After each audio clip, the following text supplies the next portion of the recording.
Viva Voz, com Vera Magalhães.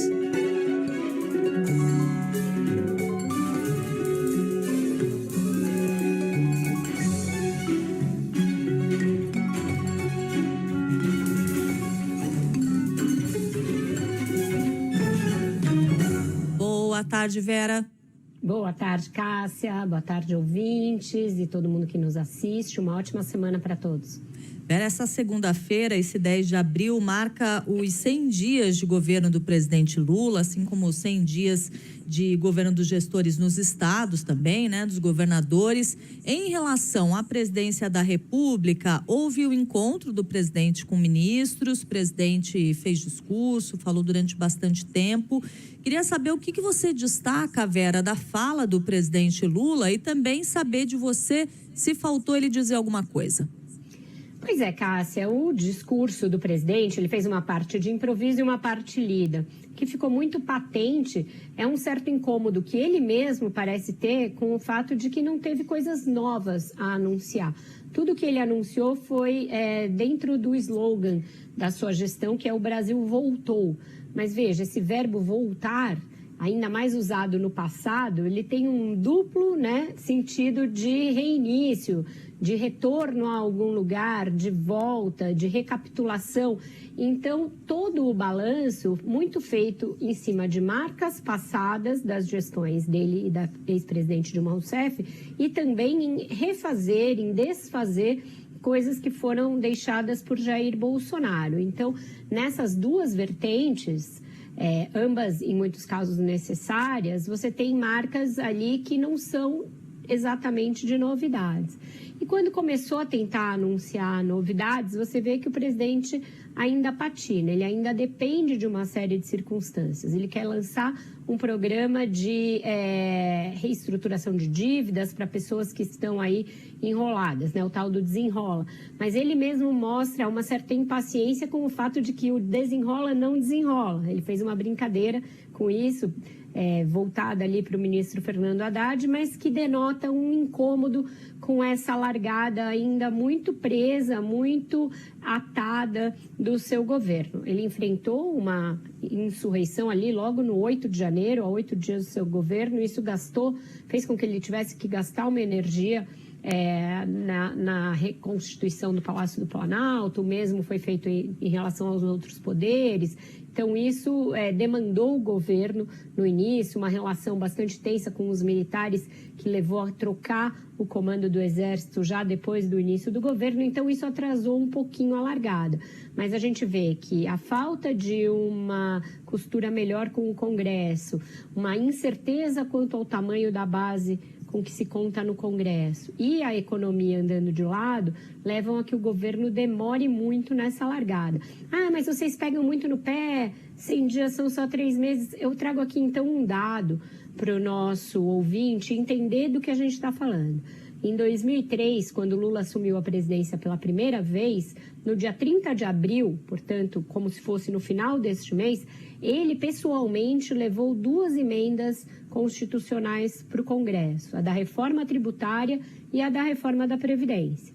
Então, eram 2 reformas constitucionais, coisas que demandam muito tempo, de um governo que até então nunca tinha estado no poder. O PT nunca tinha estado no poder antes, e em 2003, no prazo final dos 4 primeiros meses de governo, o governo mandou para o Congresso 2 reformas constitucionais.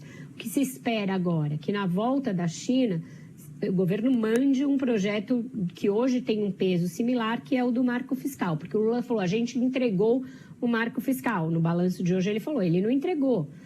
A gente conhece as linhas gerais do projeto, mas o projeto não foi para o Congresso ainda, o projeto não está nem no papel para que a gente consiga entendê-lo em toda a sua dimensão. Então, para que ele consiga dar uma largada, ele precisa dessa concretude, de mandar um projeto importante, por exemplo, para o Congresso, que vai nortear como o seu governo pretende gastar, como ele pretende investir e como ele pretende economizar também, porque isso ainda não está claro também. E aí fica a expectativa de como vai ser, né, Vera, essa relação com o Congresso, Porque quando a gente pensa em emenda constitucional, você estava lembrando, né, do outro governo Lula, da reforma tributária, da reforma da Previdência, melhor dizendo, para você aprovar emenda à Constituição, você precisa de muito mais votos. E se você for tentar passar alguma coisa como medida provisória, atualmente tem uma grande discussão entre os presidentes da Câmara e do Senado de como vai ser o rito para fazer isso, né?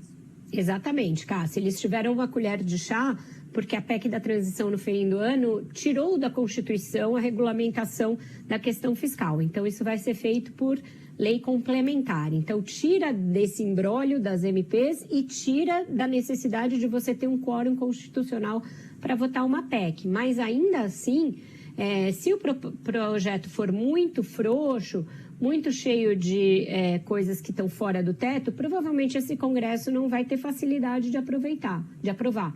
E, pelo contrário, se ele for muito duro, o Lula não vai gostar. Então, a gente precisa conhecer o projeto. O que eu sei, e eu estive em Brasília na semana passada, conversei em off com alguns ministros, é que ainda estão tentando mexer no projeto dentro do Palácio, torná-lo mais flexível e menos ali enfático no sentido de produzir, por exemplo, superávites sucessivos. Se for assim, não vai cair bem no Congresso. Então, para deslanchar, o Lula precisa realmente colocar em marcha esses novos projetos. Como vai ser, se desenrola, como vai ser a sua reforma tributária, como vai ser o seu marco fiscal. São essas coisas que vão projetar os próximos 4 anos, para além de só revisitar programas que já existiram. Assisti de manhã a entrevista que você e o Milton fizeram com o ministro Paulo Pimenta. Sempre que exortado a falar dos novos projetos, ele teve muita dificuldade. Ele ficava, o novo Bolsa Família, porque não é um Bolsa Família como era, mesmo mais médicos não vai ser como era. Claro, seria muito bizarro imaginar que programas fossem voltar quase 20 anos depois, exatamente os mesmos, sendo que o mundo mudou tanto. Mas, de qualquer maneira, são projetos que partem de uma visão de mundo que era verdade no Lula 1, era verdade no Lula 2, não necessariamente nos governos da Dilma, porque tudo que ela tentou fazer não deu muito certo. E agora a gente tem um mundo com outras complexidades, bastante mais difícil.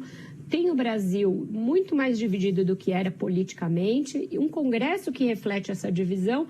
Portanto, os projetos de governo também têm de ser pensados para esse novo mundo, e é isso que a gente ainda não viu. Vera Magalhães, muito obrigada pela sua análise. A gente volta a conversar amanhã aqui no CBN Brasil, já junto com o Carlos Alberto Sardenberg. Mas antes disso, mais tarde tem mais Viva Voz aqui na programação da CBN. Até mais. É isso, até mais, Cássia. Um ótimo jornal para vocês.